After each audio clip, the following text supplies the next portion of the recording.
할렐루야. 오늘의 말씀입니다. 오늘의 말씀은 요한계시록 3장 7절에서부터의 말씀입니다. 요한계시록 3장 7절. 성경 신약 성경 가장 뒷부분이지요. 요한계시록 3장 7절부터 13절까지 읽겠습니다. 빌라델피아를 향한 메시지입니다. 여러분, 제가 오늘 이 자리에 서는 것은 시 목사님께서 제게 이 자리에 서라고 말씀하시기 전에 성령께서 미리 알려주셨습니다.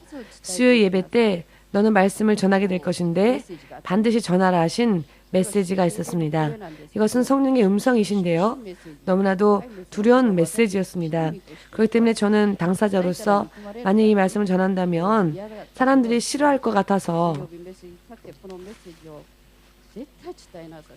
그렇지만 주저했지만 성령께서는 기름 부으심을 부어주시며 절대로 전하라고 하셨기 때문에 오늘의 말씀들을 여러분들만 들으시는 것이 아니라 다른 이들에게도 전해주시기 바랍니다.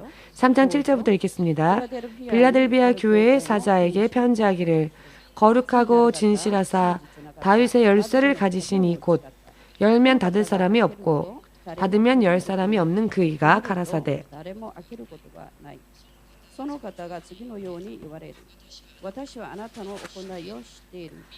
볼지어다 내가 내 앞에 열린 문을 두었을 때 능히 닫을 사람이 없으리라.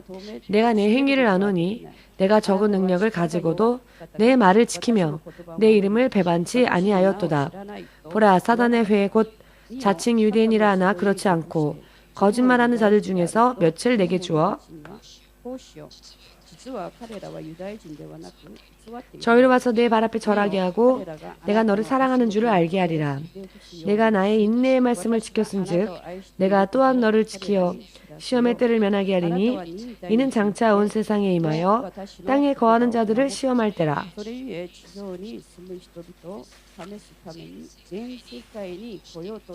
내가 속히 임하리니 내가 가진 것을 굳게 잡아 아무나 내 면류관을 빼앗지 못하게 하라. 이기는 자는 내 하나님 성전의 기둥이 되게 하리니 그가 결코 다시 나가지 아니하리라. 내가 하나님의 이름과 하나님의 성 곧 하늘에서 내 하나님께로부터 내려오는 새 예루살렘의 이름과 나의 새 이름을 그의 위에 기록하리라.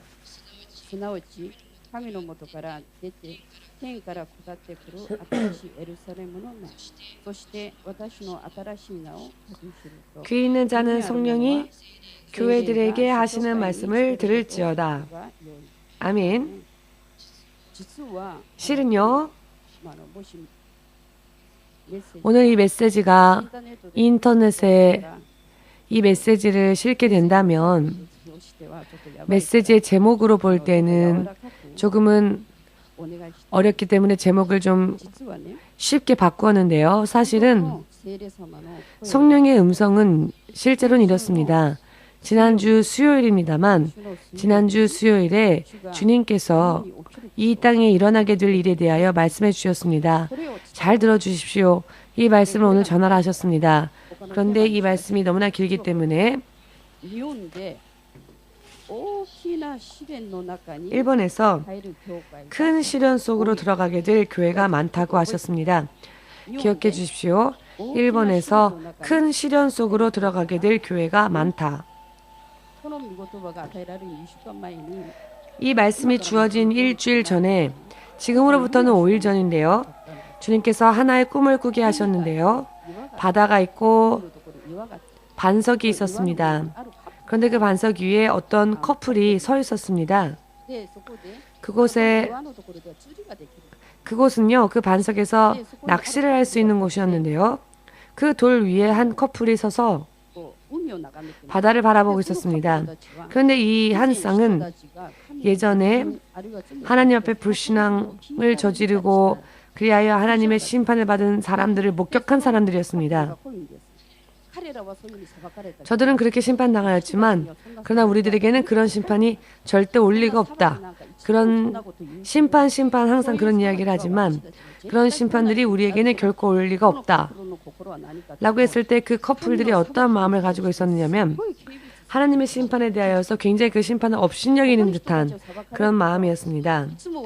맨날 성경 보면 심판하는데 심판해도 우리들에게는 그런 심판이 올리 없다 하면서 하나님을 경시하는 그와 같은 마음을 그 둘이 품고 있었는데요.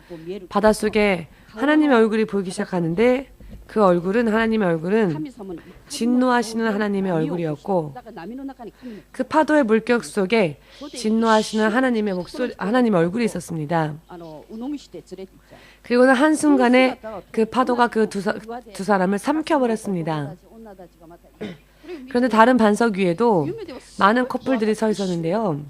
정말 한순간에 벌어진 일이었습니다. 하나님의 심판은. 이 광경을 본 옆에서 또 있었던 사람들이 이렇게 말을 하는 겁니다. 저 커플은 심판받고 저렇게 되어버렸지만 그러나 우리들에게는 그런 심판이 올 리가 없다. 우린 괜찮다. 그 사람들도 하나님의 심판을 굉장히 업신여겼습니다. 마음속으로 하나님을 업신여겼습니다. 그리하여 했더니 하나님께서 또다시 진노의 얼굴로서 헤일이라고는 말할 수 없지만 정말 커다란 쓰나미와 같은 파도 물결이 일어나기 시작했습니다. 바다에서 좀 떨어진 곳에 로텐부로 온천이 있었는데요. 그 온천에 들어있는 사람들도 많았습니다. 그 사람들은 또 이런 생각을 하는 겁니다. 저기 바닷가에서 심판받은 사람들보다는 우리는 안전하다. 우리는 저 바다에서 멀리 떨어져 있었기 때문에 그리고 우리는 높은 곳에 있는 온천에 있기 때문에 우리는 괜찮다. 그랬더니 하나님께서 이번에는 그 파도를 끌어일으키셔서는 그 파도의 높이를 크게 만드셔서는 그 사람들을 전부 삼켜버리셨습니다. 그리고는 주님이 이렇게 말씀하셨습니다. 이와 같이 심판하실 것이라고. 그렇기 때문에 주님께서 오늘의 이 메시지 부드럽게는 인내는 시련을 이긴다 라는 제목이었지만 실상은 또 다른 제목이 있습니다. 많은 큰 시련 가운데 하나님의 교회들이 커다랗고 큰 시련 속에 들어갈 것이다 라고. 몇 개월 전에 제가 꿈을 꾸고 목사님에게도 신목사님에게도 말씀드렸지만 이 교회에 에덴 동산의 강을 보여주셨습니다.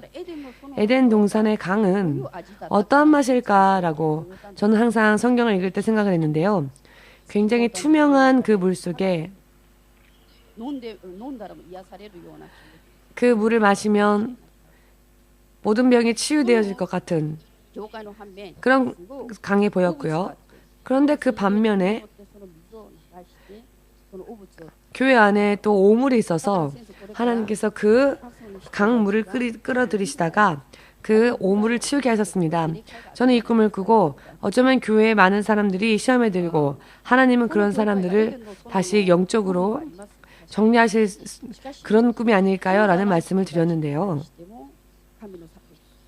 우리하고는 심판이 관계없다 라고 하는 사람들에게도 하나님의 심판은 임합니다. 제가 그 꿈을 꾸었기 때문에 저는 예외인가 하면 그렇지 않죠. 저도 하나님 앞에 제가 범죄한다면 심판을 받을 수 있죠. 오늘 요한계시록 말씀을 읽어보실 때 성 7교회 중에 빌라델비아 교회가 있었는데요. 빌라델비아 교회는 7교회 가운데서도 가장 모범적인 교회였습니다. 그래서 교회 이름을 빌라델비아 교회라는 이름으로 교회의 이름을 만드는 그런 교회들도 많은데요. 이 빌라델비아 교회를 향하여 하나님께서 어떤 말씀을 하셨는가 하면 앞으로 이 땅에 거하는 사람들을 시험하기 위한 전 세계에 임박할 큰 시련이 있는데 전 세계 온 땅입니다. 여러 많은 종교 크리스찬들뿐만이 아니죠. 이 땅에 거하는 모든 사람들에게 크나큰 시련이 임한다는 것입니다. 이것은 대환란을 뜻하는 것이고 대환란 이전에는 지진이나 화산 폭발이나 테러 등등 여러 많은 시련들이 일어나겠죠. 그런데 이런 시련 속에 휩쓸리는 자가 있는데 그런 사람들이 어떠한 사람들이 있는가 하면은 하나님 앞에 인내하지 못한 자. 반대로 이런 큰 시련을 면하는 자들이 있는데 그들은 하나님 앞에 인내하는 자들이라는 것입니다. 제가 신학교에 입학하였을 때 저는 한번 도망치려고 제가 바깥에서 기도를 한 적이 있었습니다. 그랬더니 오른쪽 발이 썩기 시작했습니다. 그래서 회개하였더니 그날 밤에 제 발에서 조그만 그런 검정색의 그런 벌레들이 제 고름 있는 고인 발 속에서 계속 싹 나오는 그런 꿈을 꾸었고요. 목사님께서 안수를 해주셨고 저도 계속 기도했습니다. 그러나 그 다음에도 조금 발이 아팠습니다. 그렇지만 그 이후에도 15년 동안 굉장히 고생했습니다. 재작년 전부터는 다리는 많이 좋아졌는데요. 그때 제가 왜 주님으로부터 도망가려고 했는지, 신학교를 입학한 지 얼마 안 돼서 왜 도망가려고 했느냐 하면은 저에게는 사랑이 없었기 때문이었다라는 것을 알게 해주셨습니다. 신 목사님처럼 사랑을 가지고는 일할 수 없을 것 같았습니다. 저에게는 믿음도 없었기 때문에 전혀 무리다라고 생각을 했습니다. 인내를 가지는 사람들은요, 굉장히 큰 좋은 점을 가지고 있는 사람들입니다. 빌라델비아 교회, 이 교회가 왜 하나님 앞에 축복을 받았느냐면 그들은 인내했기 때문이라는 것입니다. 빌라델비아 교회 성도들의 특징은 인내에 강했다는 것입니다. 배신하지 않았고, 이것을 반대로 말하면 어떤 교회 어떤 신자는 금세 화를 내고 금세 혈기 부리고 금세 배신하는 사람들이 있습니다. 여기에서 이 사람들이 강한 인내를 가지고, 저는 정말 굉장히 인내에 대한 훈련을 많이 받았는데요. 인내가 강한 사람들은 결과적으로는 인내로 인하여서 너가 너의 영혼을 구하리라 라는 말씀이 있는데요. 인내가 강한 자는 다시 말하면 믿음이 좋은 자입니다. 고린도전서 13장 사랑의 장을 읽어보시면 사랑은 인내가 강하다고 하시죠. 인내가 강한 자는 사랑의 사람입니다. 그렇기 때문에 예수님께서 여기에서 빌라델비아 교회를 왜 칭찬하셨느냐? 이 사람들이 인내가 강했다라고 하는 것은 항상 신앙을 보이는 자들, 계속 하나님께 신앙을 보이는 자들, 충성되이 일하는 자들, 또한 사랑을 계속 실천한 사람들이었다는 것입니다. 이런 사람들, 열심히 자기의 사명을 감당하고 사랑을 실천하면은 사람들은 이렇게 말하죠. 매일 기도하고 매일 봉사하고 이 교회는 봉사하지 않으면 안 되는 교회 같이 그렇게 취급당하니까 나는 봉사하고 싶지 않은 사람은 있을 곳이 없다. 저렇게 기도를 왜 해야지? 왜 저 정도까지 금식해야지? 그것을 하고 싶지 않은 사람들은 이 교회에 있을 자리가 없는 것이죠. 그러나 강한 인내를 가지고 자기의 직분을 감당하며 사랑을 실천하면서 하나님 앞에 인정받는 자들은 앞으로 전 세계에 임박하게 될 커다란 시련이 있는데 그러나 그 시련 속에 들어가지 않게 된다는 것입니다. 할렐루야. 그렇기 때문에 만일 계속 인내하며 나아가지 않는 자는 그 인내의 믿음을 보이지 않고 인내하는 자들을 오히려 심판하고 험담을 말하며 하는 자들은 어떻게 되느냐? 주님께서 이 말씀을 저에게 확실하게 전하라고 하셨는데요. 파도로 그 교회와 그 교회 신자들을 삼켜버린다 하셨습니다. 이 말씀을 전하면서 어느 교회, 어느 개인에게 심판이 임할 것이다 라는 그런 간증이 있을 거라는 간증이 있을 거라는 확신을 가집니다. 앞으로 그런 일이 일어나게 될 것이라는 겁니다. 어차피 심판당하게 되겠지만은 미리 그 심판을 전함으로써 하나님은 다른 주위의 사람들이 그것에 대해서 깨닫게 하실 경우가 있거든요. 사랑하는 여러분, 우리가 여기서 주목해야 할 것은 예수님께서 그 인내하는 자들에게 하나님의 열쇠를 주신다고 하셨는데요. 하나님의 열쇠는 다윗의 집의 열쇠입니다. 다윗 집의 열쇠는 한 번 열면, 여러분, 예수님은요, 한 번 열면 닫을 자 없고 한 번 닫으면 열 자 없는 권세를 주시겠다고 빌라델비아 사람들 축복하시지요. 다윗 집의 열쇠는 모양이 있는 게 아닙니다. 형체는 없지만 만약 여러분들에게 만약 여러분들 중에 꿈에 많은 열쇠를 받는 꿈을 꾸어서 그런 꿈을 꿨다면 이게 좋은 꿈입니까? 나쁜 꿈입니까? 많은 열쇠를 받으면 다윗의 집의 열쇠가 아니라 그냥 평범한 열쇠를 많이 받았다고 하는 것은 좋은 꿈일까요? 나쁜 꿈일까요?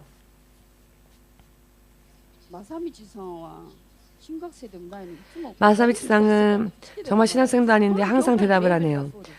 이 교회의 레벨이 대단합니다. 신학생도 아닌 마사미치상이 정답을 이야기를 해줬으니 신학생들 얼마나 참 훌륭하실까요?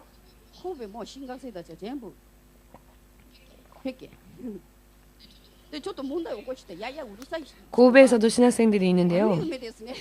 신학생들은 아무 말 안 하는데 오히려 교회에서 문제를 일으키는 사람들이 그 꿈은 나쁜 꿈이죠 라고 정답을 얘기해 줬습니다.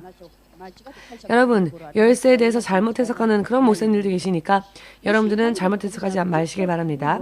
만일 꿈속에 많은 열쇠를 받는 꿈을 꾸었다고 한다면 그것은 좋지 않습니다. 왜냐하면 앞으로 자기의 인생을 열어야 하니까 열쇠는 열어야 한다는 겁니다.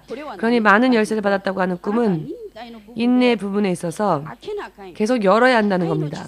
사랑의 실천에서 계속 문을 열어야 한다는 겁니다. 자기의 직분에서 또 사명을 감당해야 하고 충성을 다해야 하고 무언가 자기의 문제를 계속 열어야 한다는 것입니다. 전도하지 않는 사람에게는 열심히 전도하라는 것이고 지금도 무언가 닫혀져 있는 것이 있기 때문에 열어라 라는 것입니다. 닫혀 있는 모든 것을 열어라 라고 하는 메시지이기 때문에 약속을 많이 받았다고 해서 성공이 약속되어 준 것이다 라고 생각하는데 그것이 아니라 지금 닫혀 있다는 것입니다. 그러니 앞으로 열어야 하고 열기 위해 노력해야 한다는 것입니다. 그러니 우리들은 이런 열쇠가 아니라 다윗의 집에 열쇠를 받아야 합니다. 모든 것을 이기신 예수께서 계속 인내를 보인 자들에게는 앞으로 굉장히 커다란 시련이 온 땅에 임할 때에도 그 시험을 면하게 해주신다는 것입니다. 일본에 있는 교회, 기독교 교회, 주님께서 말씀하신 그 내용을 돌이켜보면 많은 교회들이 인내하지 못한다는 것입니다. 다윗 집의 열쇠에 대해서 말씀을 드리고자 하는데요. 그렇다면 어떤 사람들을 앞으로 하나님께서 심판하실까요? 앞으로 여러 많은 비유를 들어 말씀드리겠으니 잘 들으시고 여러분들의 모습도 점검해 보십시오. 이사야서 22장 말씀을 읽어보시면 다윗의 집의 열쇠에 대한 부분이 나옵니다. 다윗 집의 열쇠를 가지신 예수께서 라는 말씀을 읽었죠. 요한계시록에서 열면 닫을 자 없고 닫으면 열 자 없는 그 권세.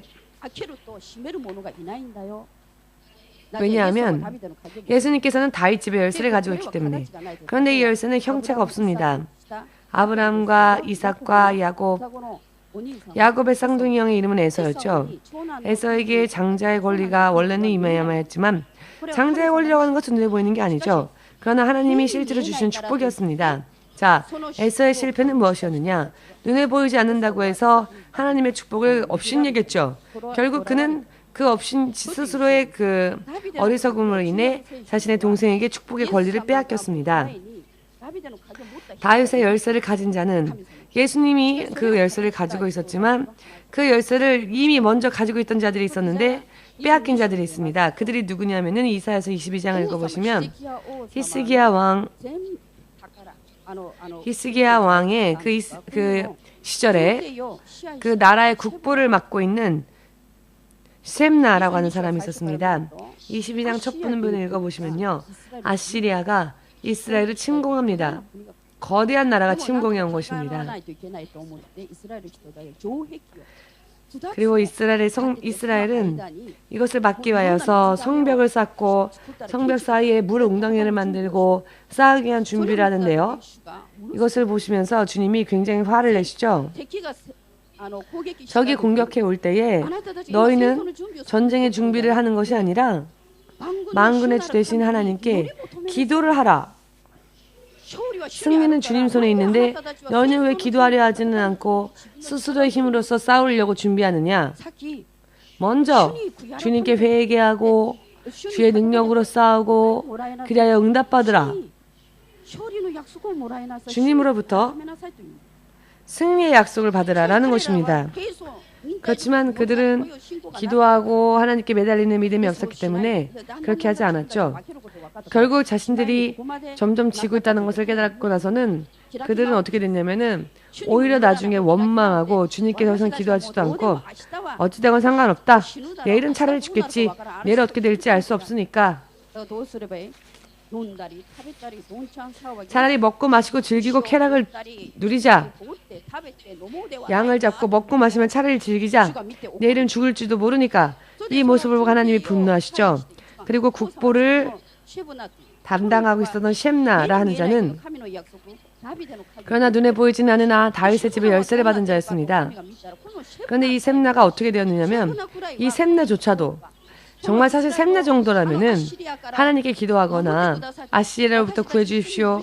우리의 죄를 용서해 주십시오라고 기도할 줄 알았더니 이 셈나가요. 왕의 국보를 관리하는 자이기 때문에 굉장한 권력과 굉장한 재력을 가지고 있던 자였습니다. 그랬더니 이제 내가 죽으면 내 무덤터가 짓밟힐 수도 있으니까 내 무덤터를 높은 곳에 만들어라. 내가 죽으면 내 무덤을 짓밟히는 일이 없도록 높은 곳에 내 무덤을 만들고 높은 곳에 내 무덤을 만들어서 내가 죽으면 그곳에 뉘라 라고 말을 하는데요. 여러분 크리스천들은 무덤을 생각해서는 안 됩니다. 어차피 내가 죽을 거니까 죽으면 내 시체가 적에게 짓밟혀서는 안 되니까 내 시체를 소중하게 다루고 보관해 주기를 원하는 마음으로 높은 곳에 무덤을 준비한다든지 혹은 그 공격으로부터 보호하심을 받을 수 있도록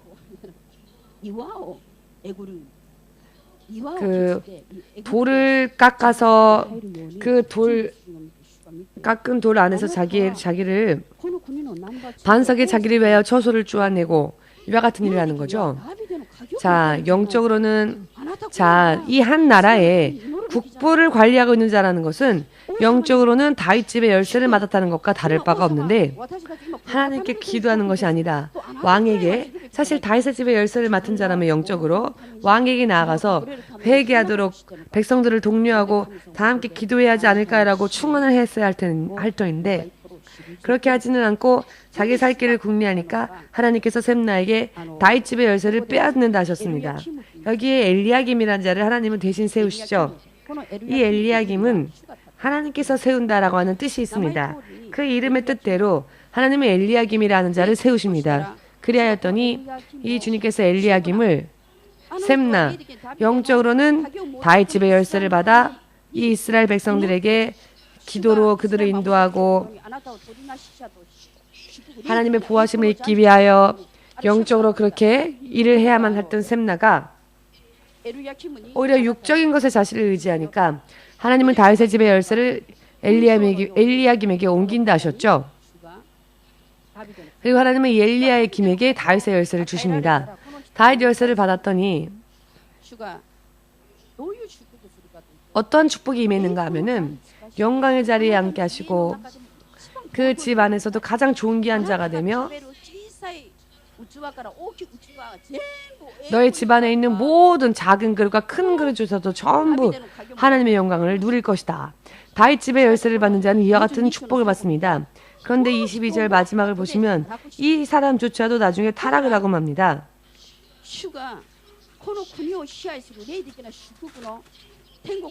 그렇기 때문에 하나님 대신 일을 할 수 있는 이 다윗의 집의 열쇠, 이 열쇠의 능력, 이 열쇠를 셈나에게 주었지만 셈나는 자기를 위해서 또 육적인 생각에 급급하였고 하나님은 이에게 너는 주인 집에 수치를 입히는 자이다 라고 말씀하셨죠. 자기의 봉사해야 할 직분을 감당하지 않고 게으른 자, 자신의 직분을 감당하지 않는 자, 기도하지 않는 자, 인내하지 않는 자는 결국 하나님의 교회의 수치가 되는 것입니다. 그리고 그 교회의 목사님의 얼굴을 먹칠을 하는 자이고요.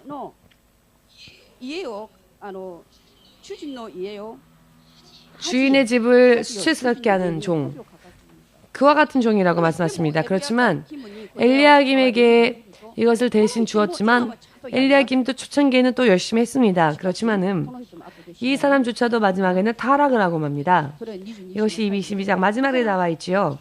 그렇기 때문에 아무리 훌륭한 사람을 이 사람은 괜찮을까? 이 사람은 저 사람보단 낫겠지 하여 그 다른 사람에게 다른 자에게 하나님은 다시 그 자를 세우시지만 사람은 너무나 연약하죠. 그래서 이 모든 연약함을 완성하신 분이 예수님이십니다. 그리고 예수님께서 바로 그 다윗의 집의 열쇠를 가지시고 빌라델비아 교회를 축복하신 것입니다. 이 예수님께서 누구를 축복하셨느냐? 보니 인내한 자, 믿음을 보이고 계속 인내하며 인내로서 사랑을 실천하는 자는 다윗의 열쇠를 가지신 분, 즉 예수께서 바로 그런 사람들에게 그 열쇠를 주신다는 것입니다.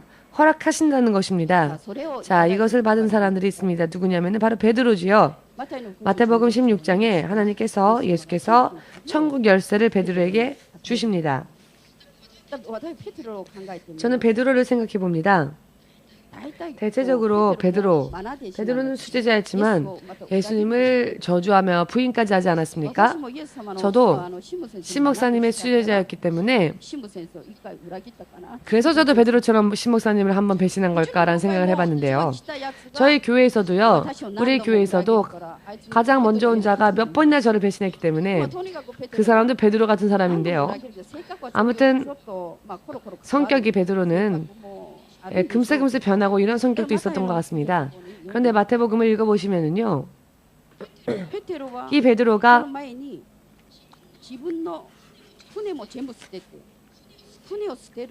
처음 예수님을 만났을 때 예수께서 베드로를 만나시고 많은 물고기를 잡도록 축복하셨을 때 베드로가 예수님께 보인 행동은 처음부터 좀 틀렸습니다. 그릇이 다른 사람과 틀렸죠. 그는 축복받자 무릎 꿇고 예수님 앞에 이렇게 말합니다.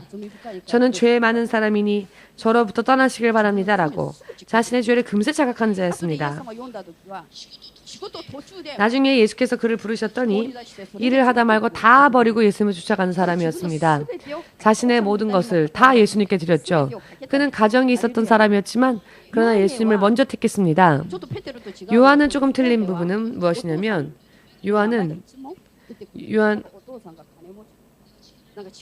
요한의 아버지는 능력이 있었던 사람이었습니다. 그런데 이와 달리 베드로는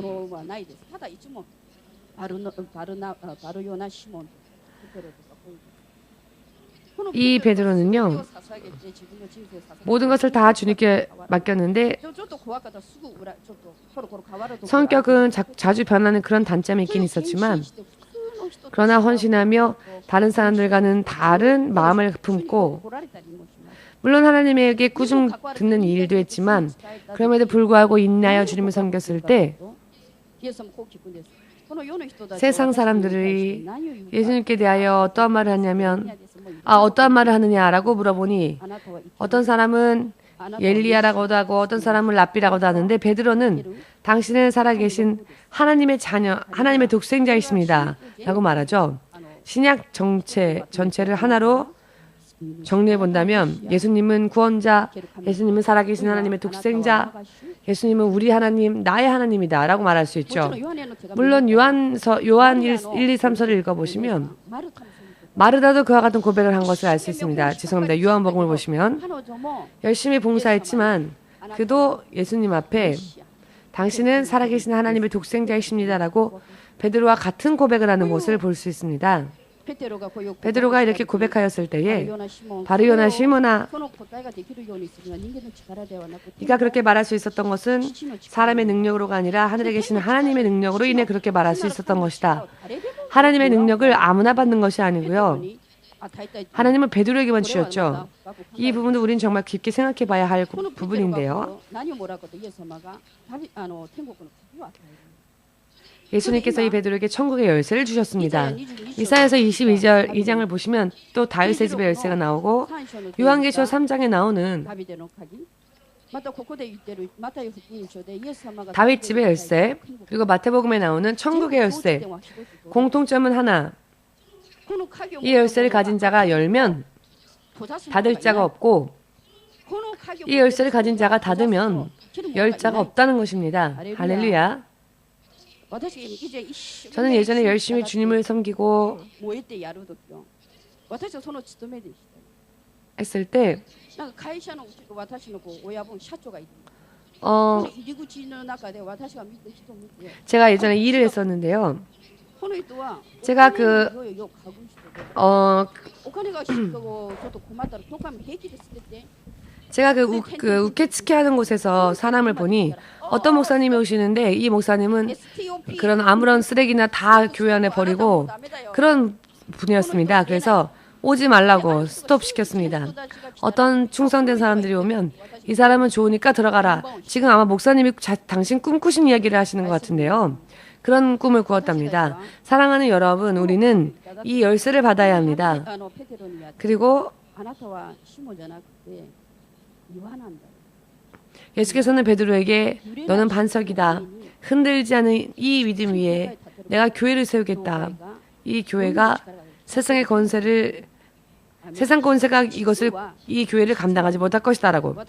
사실은요, 저는 사실 이 메시지를 전하는데 부끄러운 부분이 있지만 사실은 다윗 집의 열쇠, 천국의 열쇠를 믿음을 보이고 믿음의 고백을 하고 한 자에게는 흑암의 힘이 미치지 못하며 승리할 수 있고 교회를 세우는 주축 멤버가 될 수 있습니다. 또 그런 사람들은 반드시 인내를 강하게 해나갑니다. 아멘이십니까?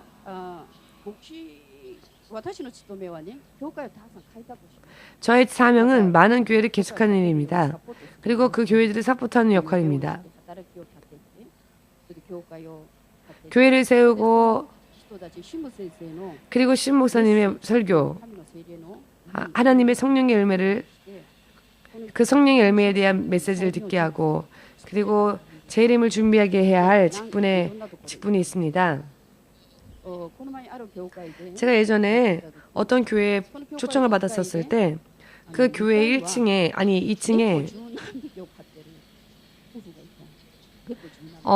고양이를 열 몇 마리를 키우는 분이 있었습니다. 그리고 이분이 2층에다가 교회를 만든 겁니다. 문제는 벼룩이 들끓었습니다. 4월이 되면 장마철이 되면은 이 벼룩이 엄청나게 늘어납니다. 그러면 신자들이 교회에 온 지 얼마 안 된 신자들이 많기 때문에 제대로 기도하는 그런 사람들이 없었는데요. 어떤 부부가 와서 열심히 방언받고 기도하고 당뇨병 고침받고 여러 많은 경험을 하고 굉장히 기도하고 하루에 많게는 5시간씩 기도를 하는데 그러나 그 교회 목사님을 좋아하기 때문에 떠날 수 없다고 하는 겁니다. 그렇지만 계속 있으면 너무 힘들어서 도망을 가는데 어딘가 가서 몸을 좀 편하게 하고 다시 돌아오는데 와카야마에서는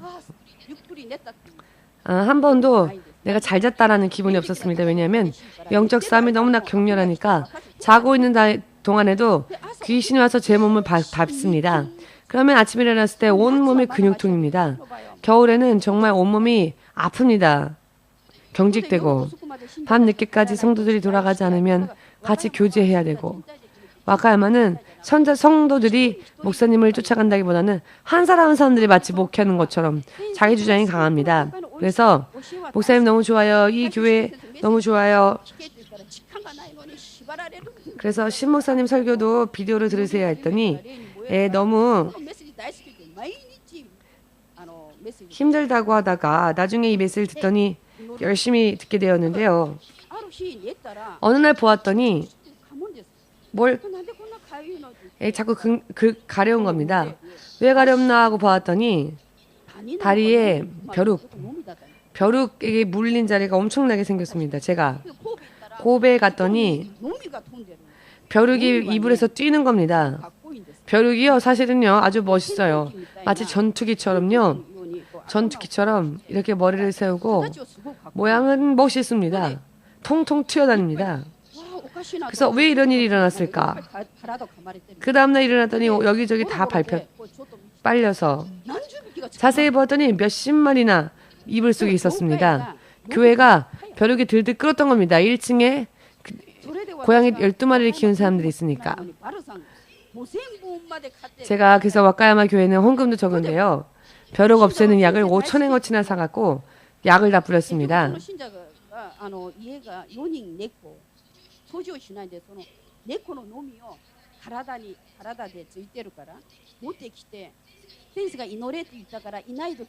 자, 그리고 아침밤을 기도를 했는데 그 몸에서 또 벼룩이 엄청나게 옮겼습니다.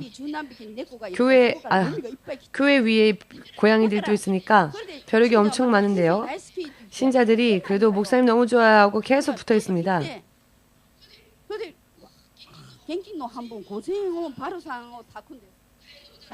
그래서 이 신자들에게 피해가 갈까봐 2시간 또 청소하고 벼룩 잡는 걸 터뜨리고 그래도 그 다음 주 되면 또 벼룩이 들끓고 그 사이에 또 벼룩이 들끓고 저는 정말 신자들이 너무나 좋았지만 그러나 벼룩이 생기니까 순간순간 화가 났습니다. 이렇게 피곤한데 고베에서 일하고 와카야마에서도 일해야 되는데 벼룩까지 들끓으면 제가 어떻게 견딥니까? 그래도 신자들이 그렇네요. 못 견디실 것 같습니다. 다른 목사님들이라면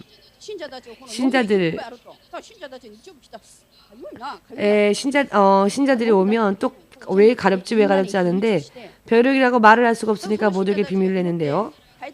그 집사들이 그 성도들이 돌아가면 또 벼룩 그 약 바르고 온몸에 약 바르고 또 청소하고 하는 겁니다. 높은 테이블 위에 얕은 이불을 깔고 자면 그 이불 위에도 또 벼룩이 듭니다. 3주 동안 정말 스트레스에 시달렸습니다. 그러다 어느 날 정말 목사로서 표현할 수 없는 사랑을 전했지만 순간적으로 너무나 피곤했습니다. 피곤해지니까 신경질적이 되고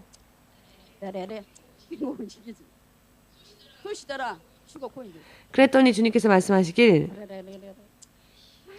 이렇게 혀를 차면서 방언을 하는 겁니다. 너무 화가 나니까. 그때 성령께서 이렇게 말씀하시길 너는 사람이 중요하냐 벼룩이 중요하냐 하시는 겁니다.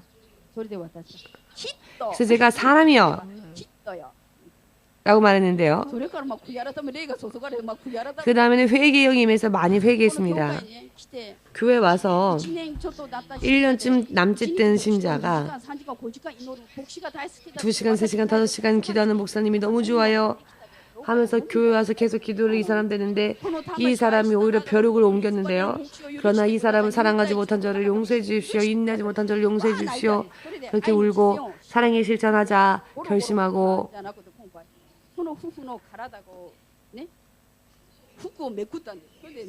그리고 이 부부의 옷을 보고 벼룩을 잡았습니다.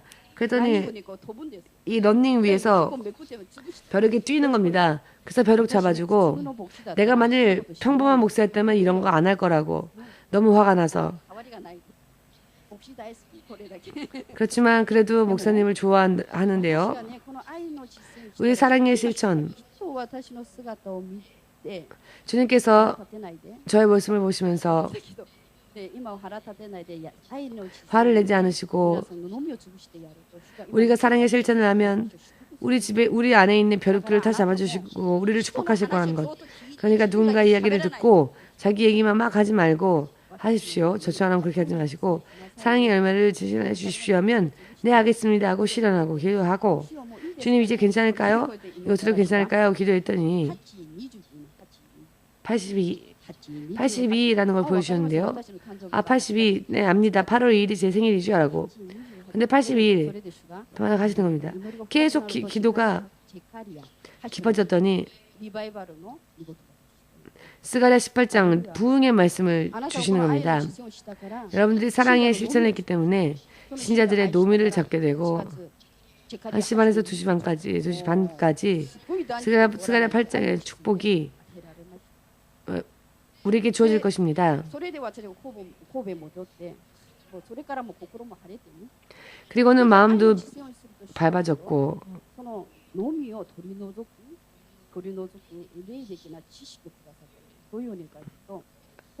그리고는 영적인 지식을 주시는데요. 고베에서 이 벼룩을 옮긴 것도 결국 귀신 소행이다.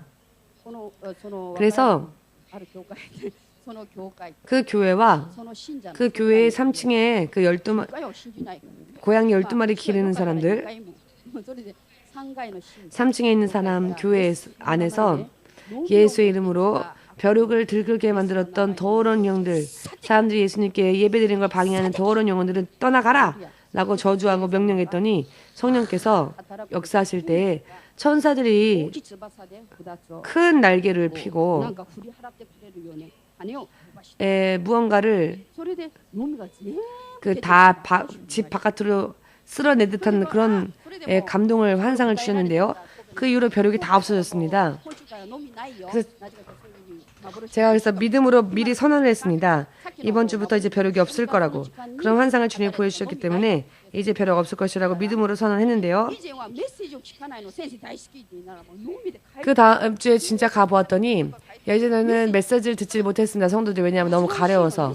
그런데 그랬었는데 그 다음에 보았더니 벼룩이 정말로 없어졌습니다. 정말로 없어져서 그래서 교회 안에도 이제 벼룩이 없고 아직 끈질기게 몇 마리 있긴 있는데요.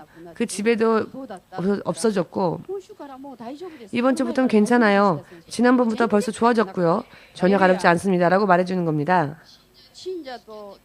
신자들과 교제하다 보면은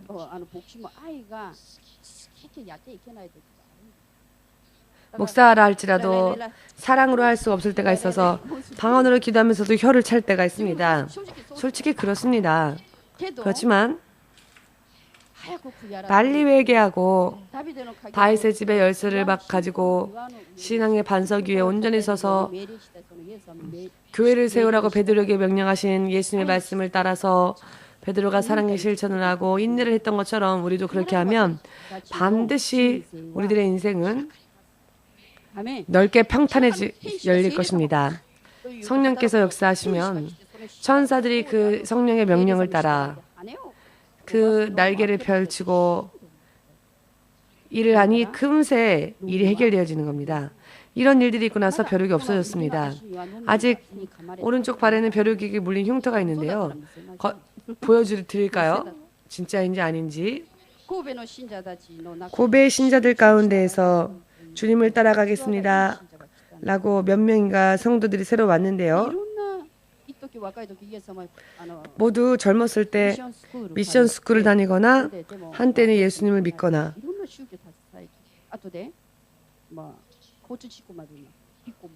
그렇지만 그런 사람들도 오고 어떤 사람은 허리가 다쳤는데 교회에서 기도했더니 허리가 낫기도 하고 그런 사람들도 오고요. 어떤 사람은요, 술을 너무너무 잘 마시는 사람이 있는데 대대로 술이 강해서 그런 것이 아니라 술을 마시게끔 만드는 이 더러운 영들이 그 속에서 술을 버타게 만들게끔 역사하는 겁니다. 그런 것들도 쫓아내야 됩니다. 근데 본인이요, 술을 너무 좋아해서 술을 그만두려고 하진 않는데요. 술하고 담배는 하나님 일하는 자에게는 기본인데 그것도 못할 거면 차라리 그만두라고 신학생. 그렇지만 이 사람이 역시 나는 주의 종으로 부름받았기 때문에 정말 버리겠습니다. 앞으로는 열심히 하겠습니다. 라고 말을 해주었는데요. 제가 그래서 4시간 기도해도 술을 못 끊으니 7시간 기도라고 말했습니다. 그랬더니 이 사람이 네, 해보겠습니다 하는 겁니다. 이 사람이 믿음이 정말 대단한 게 무엇이냐면 저는 고민이 많을 때는 10시간도 기도하고 하루 종일 기도할 때도 있는데 고민이 없으면 5시간 기도하는데요. 이 사람이 이 술을 끊고 주의 종으로서 살겠습니다라고 결심하고 난 다음에 매일 7시간을 정말 기도합니다. 그랬더니 다른 사람들도 자, 이 분위기에 나도 함께 기도해야 되겠다 하고 다른 성도들도 기도를 합니다. 저 자신도 7시간 기도하면 너무 힘들거든요. 6시간 반까지는 어떻게 5시간 정도는 할 수 있습니다. 왜냐하면 하루에 2시간, 아침에 2시간, 저녁에 2시간, 또 1시간 이렇게 하다 보면 하루에 5시간은 넉넉히 할 수 있는데요. 6시간 30분 기도하면 힘들고 7시간 기도하면 정말 힘듭니다. 그런데 그 신자가 7시간을 기도하니까 목사인 제가 기도하지 않으면 안 되니까 저도 7시간 기도하는데요. 지금도 7시간 기도하고 있습니다. 그 신자가. 이와 같은 신자들의 모습을 보고 어디까지 승리할 수 있을지는 아직 모르겠지만 제가 그분에게 말했습니다. 당신은 믿음이 있군요. 인내가 강하시군요. 절대로 승리할 수 있습니다. 인내가 강하니. 그리고 주님의 뜻대로 쓰임 받을 겁니다. 라고 말해 주었습니다. 教会はこういうふうに今弱い人でも 교회는 이와 같이 연약한 자라 할지라도 계속 인내를 보이는 자는 앞으로 주님 말씀하셨는데요. 100% 이제 이 땅에 커다란 시련이 임할 것인데 하나님의 교회조차도 그렇게 될 것인데 제가 올해 경험하기도 하고 또 주님으로부터 받은 예언의 말씀들도 보면은요. 이 시련 속에 들어가는 이 시련은요. 정말 인류가 경험한 적이 없는 시련이랍니다. 生まれて一回も手術したことない。しかし手術をします。一回もこういう病気かかったことないです。その病気をかかる。 한 번도 태어나서 수술한 적이 없다 할지라도 수술할 것이고 나는 병난 적이 없다 할지라도 이제 병이 날 것이며 상상할 수도 없는 심판이 임할 것입니다. 주님은 그 심판을 내리시기로 결심하셨습니다. 그래서 이것을 전하라고 하셨습니다. 사랑하는 여러분, 고베의 신자처럼 내가 죄를 끊어낼 수가 없을 것 같으면 기도 시간을 늘리십시오. 인내를 강하게. 저는 정말 그 신자 정말 위대하다고 생각했습니다. 술이 안 끊어지니까 술을 끊기 위해서 7시간씩 기도합니다. 열심히 이렇게 인내하면서 벼룩과도 싸우면서 고베는요. 제가 머무르는 방이 3조 반입니다. 와카야마 교회는요. 3조 반에 방도 없습니다. 그냥 교회에서 자고 테이블 위에서 잡니다. 벼룩이 오지 못하게 책상 위에서 자도 벼룩이 튀어 올라옵니다. 그래서 굉장히 스트레스가 쌓이는데요. 그럼 또 회개하고 주님이 이렇게 저에게 이런 환경을 허락하신 건데 제가 불평불만 말한 거 용서해 주십시오 하고 이와 같은 훈련을 받으면 큰 교회 담임 목사님들 그런 사람들은요. 저런 환경에서 목회하는 것은 죄가 있어서 그런 거 아니냐? 라고 할 수 있겠지만은 그러나 시련 속에서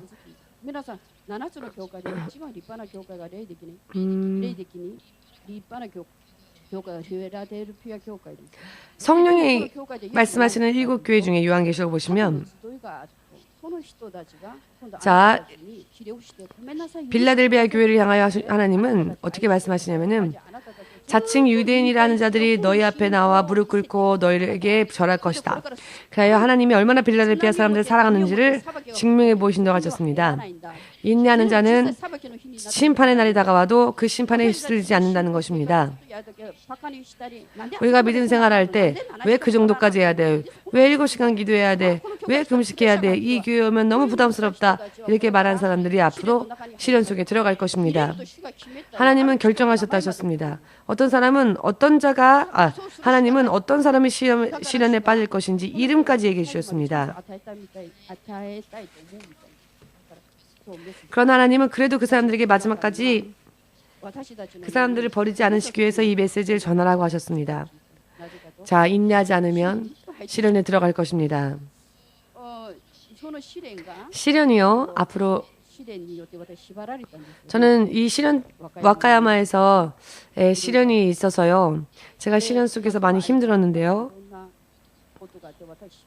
제가 이 시련 때문에 너무 힘이 들었습니다. 성도들이 잘 말을 듣지 않는 성도들도 있어서요. 제가 너무 힘들었었는데요. 그렇지만 하나님은 저를 오히려 회개하게 하셨습니다.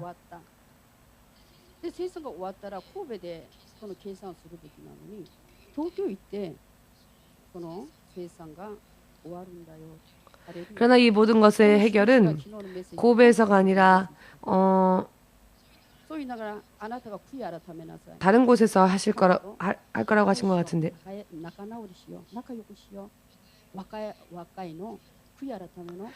화해를 위한 회개 헌금을 내라는 감동도 받았습니다.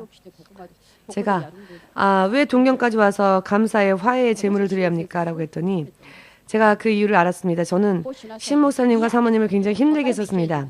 와카야마 가라고 해도 싫다 가고 저는 죽어도 좋습니다. 고베도 싫습니다. 도망가겠습니다. 라고 한 적도 있었는데요. 그랬더니 사마귀가 생겨나는데 아토피 상으로 너무나 아팠습니다. 제가 나중에 사진을 보여드리겠습니다.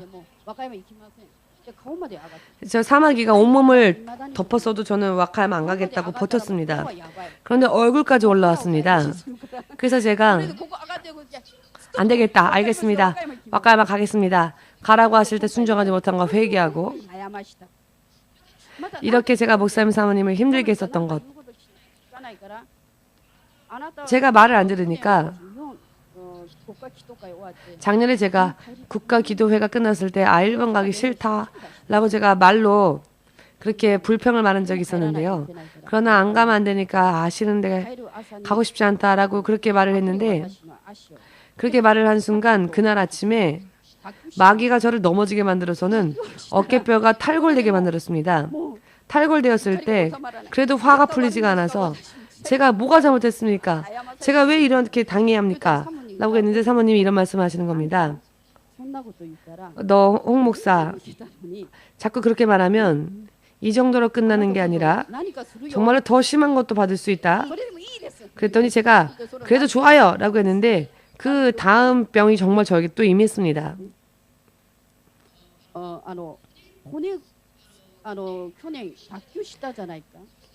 어깨가 빠졌는데 어깨 빠져도 말을 안 들으니 너 다리를 자르겠다라고 하시는 겁니다. 하나님은 너 다리를 자를 수도 있다라고 하시는 겁니다, 사모님이. 그래서 제가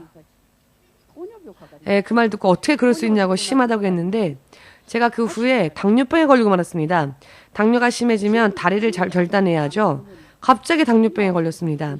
지금은 당뇨 수치가 많이 회개했더니 정상으로 돌아왔는데요. 다리를 절단하실 거라는 하나님이 너가 말을 안 들으면 어깨가 탈골된 것뿐만 아니라 하나님이 너의 다리를 절단할 수 있다고 하셨는데 실제로 그렇게 될 수 있는 그런 병에 걸려버린 거죠.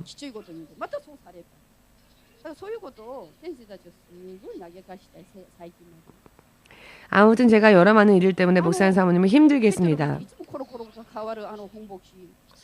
베드로처럼 자꾸 마음이 바뀌니까 목사님 사모님도 언제 마음이 정해질까 라고 하실지도 모르겠는데요. 제가 목사님 사모님을 그렇게 힘들게 했으니 바로 목사님 사모님이 계신 곳으로 와서 영적인 그 결박을 풀으라 라고 하셨습니다.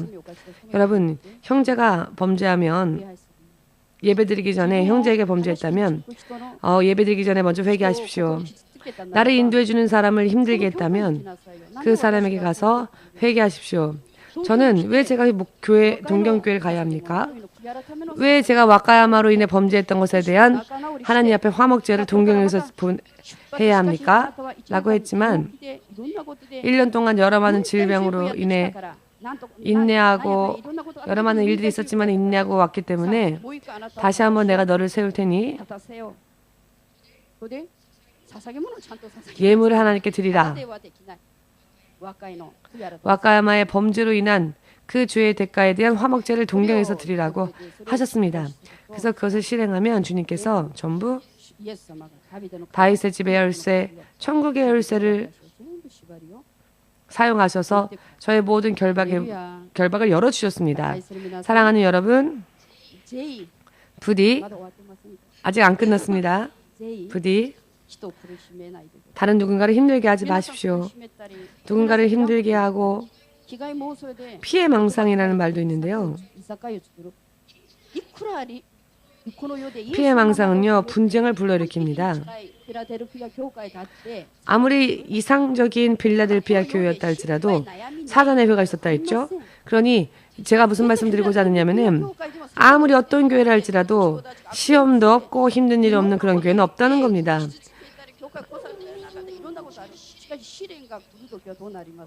시련이 오면 그러나 인내하면은요, 우리를 괴롭게 했던 사람들이 오히려 시험 속에 들어갑니다. 저는 회개했기 때문에 저는 시험 속에 들어가지 않을 겁니다. 그러니 여러분들도 여러분 스스로를 위하여서 화목제를 드리며 감사함을 드리며 모든 흉악 결박을 푸시고 인내함으로써 모든 시험에서 벗어나신 여러분 되시기 바랍니다.